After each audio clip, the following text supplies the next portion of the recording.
Happy July 4th Happy July 4th. from Spokane, Washington.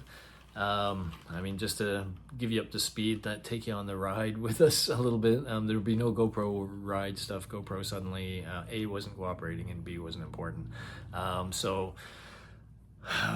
do you think about last night? Oh my goodness.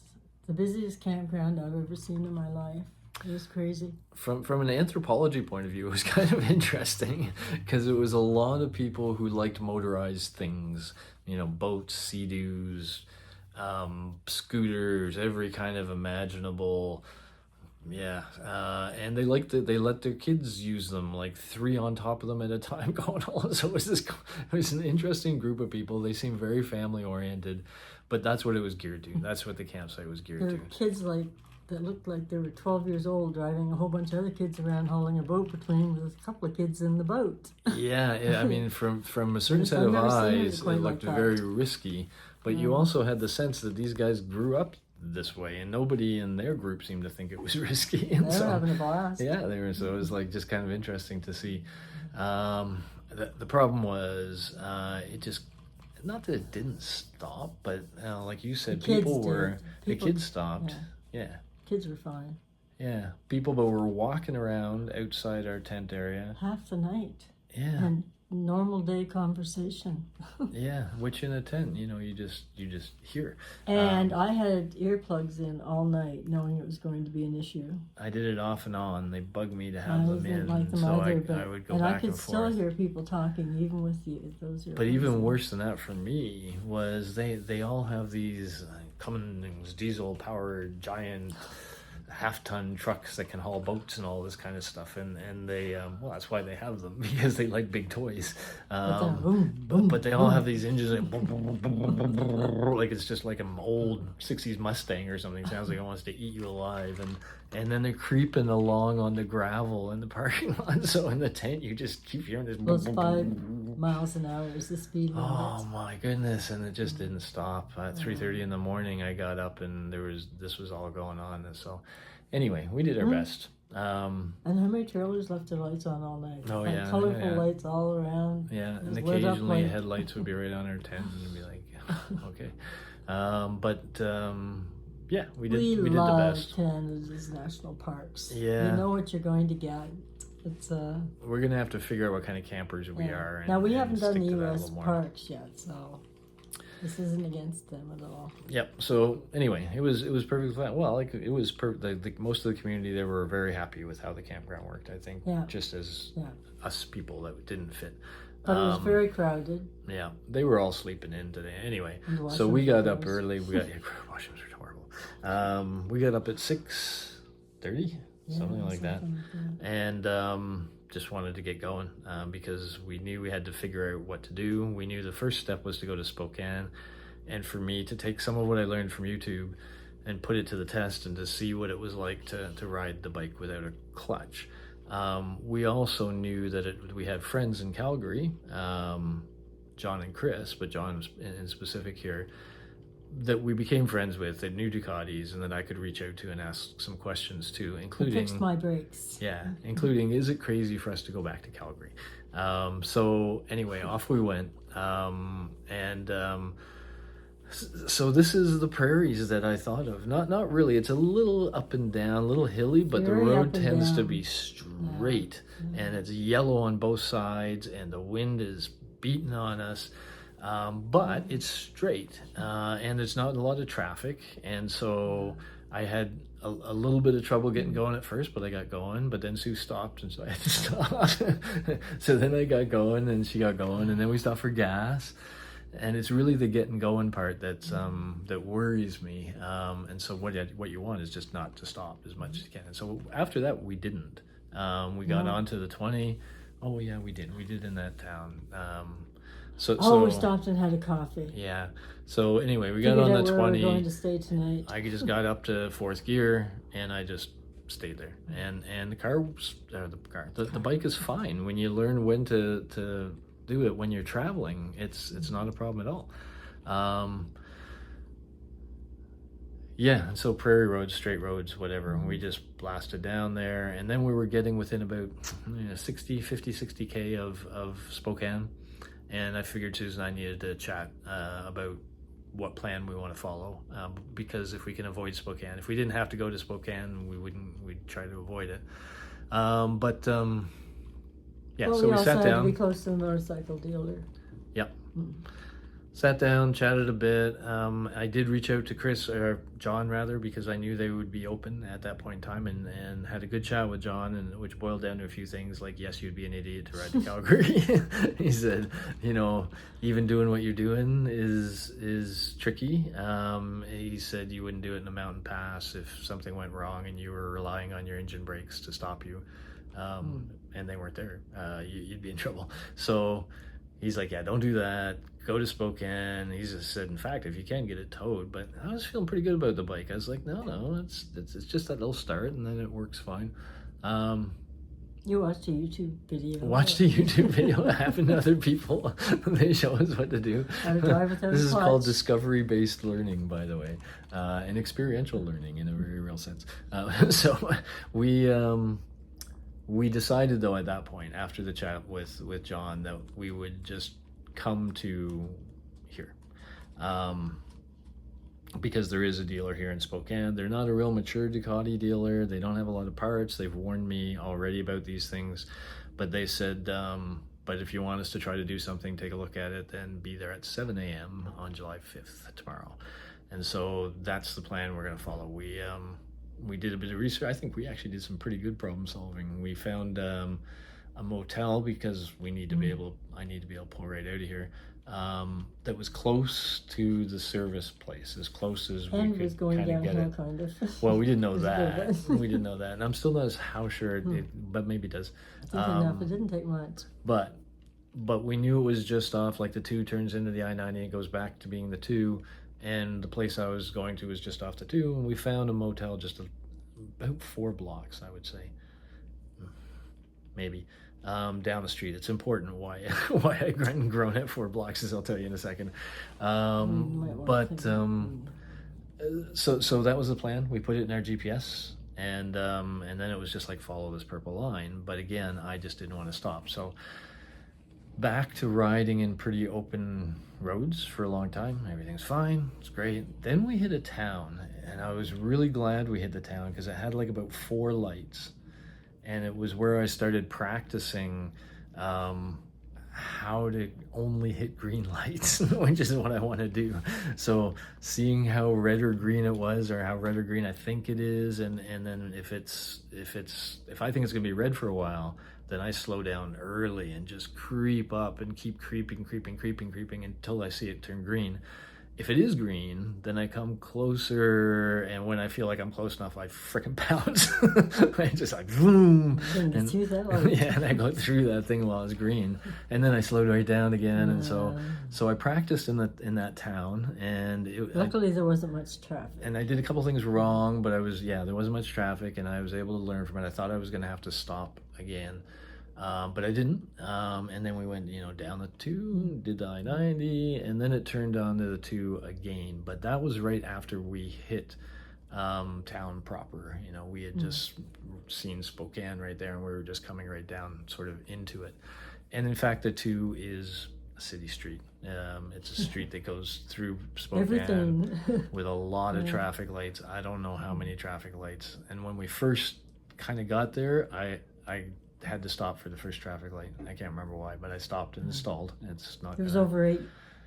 I can't remember whether it was kilometers or miles. Yeah. Turn that highway onto this road. But that's what happens, right? If I come to a stop, my bike just stalls, and then the way I started, and Pete, you're gonna hate this, but it works.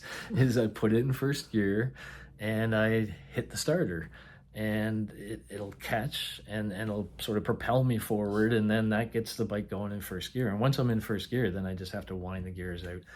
But that part's the part you want to avoid doing, and that's why I try to never stop. And wow, we had this long strip of countless stoplights. Oh yeah. But I perfected this. I had this and I hit every one of them green. and then got to the motel turn off, and there was a car coming, but I saw a spot where I wanted to park, and so I just zipped in and took that spot, and we made it. We did. So, as you can probably tell from my retelling, it was stressful. But again, I learned a lot. Learned a lot about the right point to shift gears for my bike, and yeah, you always learn from this kind of stuff. Some good things that came along with that when we came to the hotel. We booked this motel at that town when we stopped for coffee, and so when we came, we just said, I think it was Reardon. Yeah, maybe something like that. We said, hey, we know we're way early, because it was like 11:30, and it's usually 3 or 4 check-in time. But we said we just got our motorbike here, and we got here with a broken clutch, and just whenever the room is ready, we'd love to get in. And she just said, I don't even think we said that, actually. She just checked on something. She's like, oh, your room's ready. And we're like, oh, already? So she was really nice. She understood. I think might have looked a little stressed or relieved, or a mix of both. We were very relieved when we came. to get the bikes. So not only did she get us a room quickly, it's a king size bed instead of a queen size bed. After a tent, the night we had last night, that's an upgrade, which we're thankful for. So that was kind of cool. And then another bonus is they have laundry facilities here, and so we're actually getting all our clothes cleaned. So I don't know. It'll be amazing if we pull out of town tomorrow, because it's a Ducati. It's parts. It always comes down to parts. And so if we do by Saturday, I'll consider it a victory. Yeah. So we're trying not to keep expectations up at all about tomorrow. What I expect about tomorrow is they'll suss it out. We'll need some parts, and I'll probably start calling around Ducati shops and see if anyone has them that will ship. Which would mean, same day or whatever, maybe next day we get out. Who knows? We're trying to brace to not be too hopeful after past experiences. And the problem with motorcycle shops is that if it isn't done tomorrow or Saturday, they're closed on Sunday and Monday. Yep, that's things we run into. In BC that we just found like out July in 4th, Calgary, we could have had it to the shop by noon or earlier today if we tried, but the shop's closed for July 4th. So it's like, So anyway, so other than that, we're relieved we got the bike here. I still have to tomorrow morning get the bike from here to there, and that's a lot of those same traffic lights. Not as many, not maybe half the way that we came up. I have to go back. Right. But I'm going to try to hit those. The really good news is, because it's a highway, it's mostly green lights. It's like stays green and then goes red for a short period of time and then green for long. So it's easier to hit the greens than an average place. Gonna get the bike there for 7. Yeah. And then we'll see what's going on. We're gonna ask them how busy the street is at 7 o'clock. I mean, you'll want to be there well before. Ask who? Yeah. The front desk. Oh, front desk. Yeah. Okay, so that's where we're at. It's sort of midday. We got a laundry going, I gotta go check on it. and we're gonna and then we're probably gonna go into Spokane. It's July 4. People are I don't know what they're doing, so we may go find out. We'll see. We'll see. I feel so tired. Oh my goodness. Well, we didn't sleep well last night. Tired and relieved, and annoyed. Hopefully it's a quick fix. Let's see what happens. Then we see where we go from there.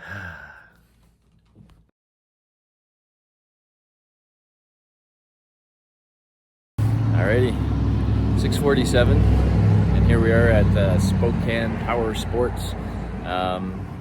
She said be here at 7.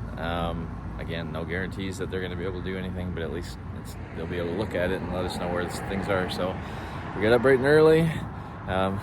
I went through 2 stoplights and 1 stop sign. Well, I had to because the bike, I just didn't want to stop it, but it was the only way to kind of get it here. And luckily, there's almost no traffic. It's very quiet this July 5th morning, and we picked good roads. There weren't a whole lot of stoplights on these roads, so pretty good. So there's the little beastie. Hopefully, with Sue's little beastie, we might be doubling up on Sue's a little bit today. But hopefully we make some progress. Yeah. That's where we are. See how the morning goes.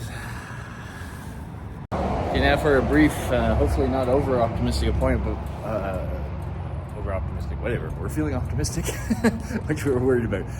But we just went to Spokane Power Sports, met Ryan, and I didn't get her name, but both seem Competent. They seem confident. They say we're on it. We're gonna get this done. It'll be done by tomorrow at the very least, maybe today. So fantastic. And so then I rode on the back of Sue's bike here,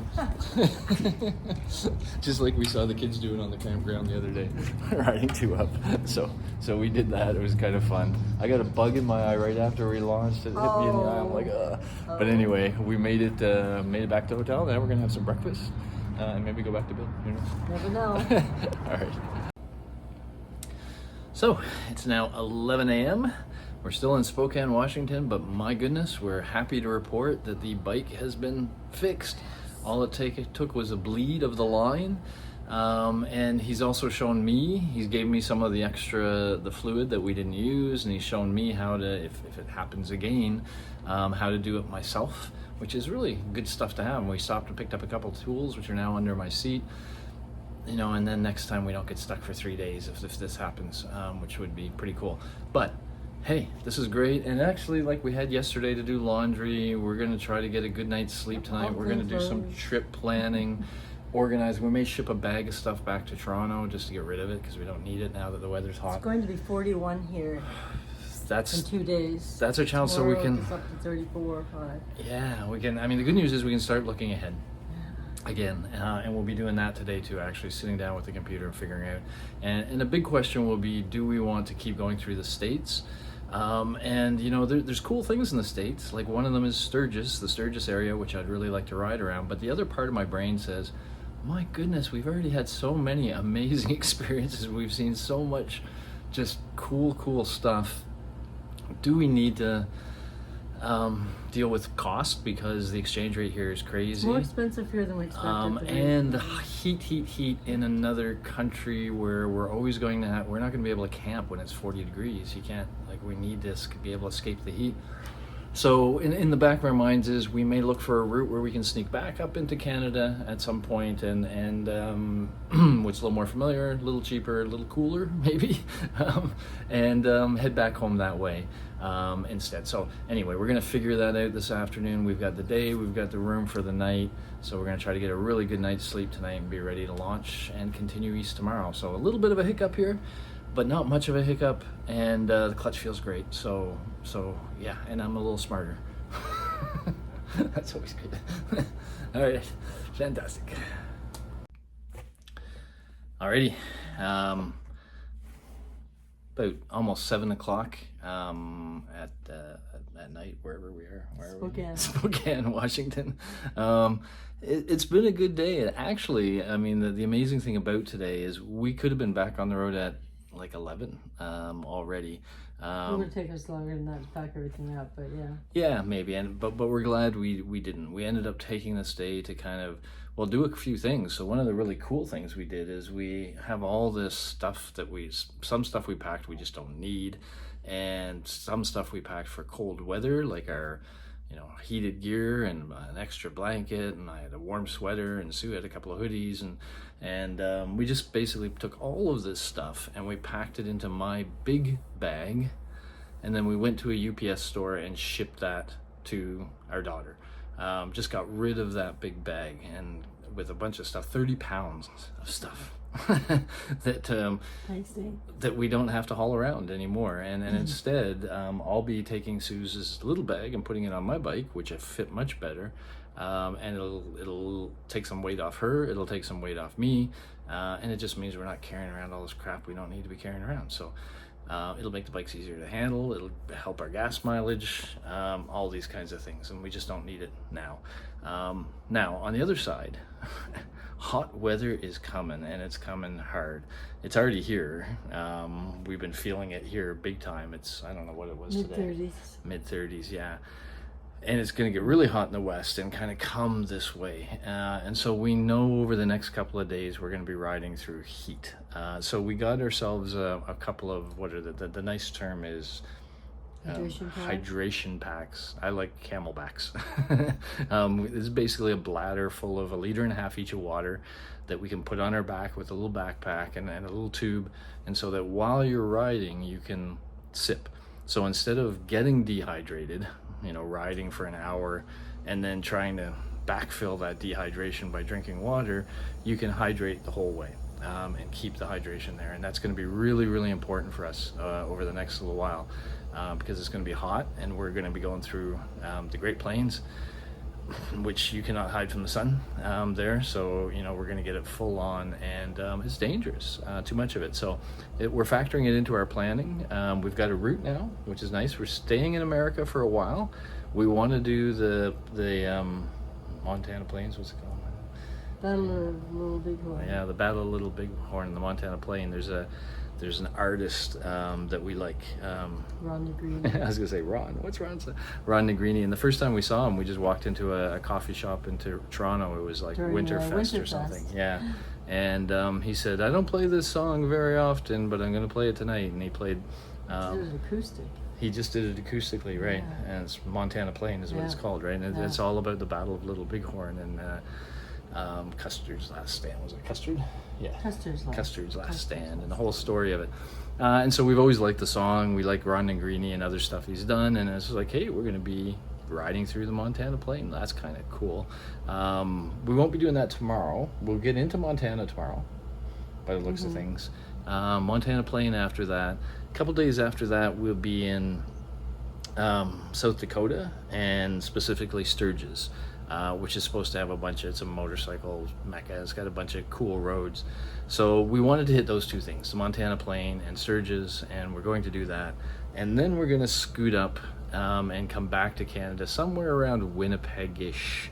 We haven't quite nailed down the detail. Yeah, maybe even further east, but so we can still go over Superior again. And then who knows? East. Yeah, going east this time. Yeah, everyone tells us it looks... like that was a beautiful ride, but they say it's a totally different ride when you go the other way, and even more beautiful, they say, going east. So who knows? And so we're going to do that. We're going to go over Superior, get back into Canada. So we're going to stay in America, I think, for another 6 or 7 days, barring any issues with the motorcycles. More than that, I think. Maybe 9 or 10 days, maybe something like that. Up to 9 or 10. Yeah, and then back through Canada, but 2 or 3 weeks, if everything goes well.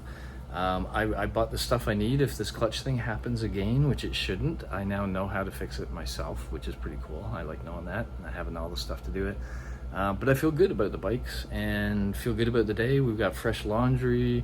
Hopefully lightened our load. Hopefully we'll have a good night's sleep. I learned more about bike stuff. I got to ride on the back of Sue's bike. That was funny. We should have videoed it somehow. I described it as Not the first time you have. I described it as the moving totem pole because my helmet's like right above Sue's helmet, so we're like a moving totem pole.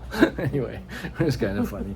But we have the Camelbacks, so we're getting ready. We've also made the decision, by the way, that we're just not going to try. We're not going to worry about camping in the plain for 2 reasons. One is we know it's not very viable, but two, if we're riding in the hot heat all day, we're going to have to get out of the heat. And that's just how it is. We can't just sit in the campground and roast in the sun like we did in that one campground. We gotta. So we're gonna play it smart and figure things out. But the Odyssey continues. We've got our zest back, or I certainly feel like I do anyway. And I'm looking forward to what we're gonna see. And I think it's gonna be back into green tomorrow. We looked at a map. Get into some green. Yeah, getting out of this sort of plains that we've been in and into some green, and then we'll get back into the real plains. Yeah. Cool. That's where we are.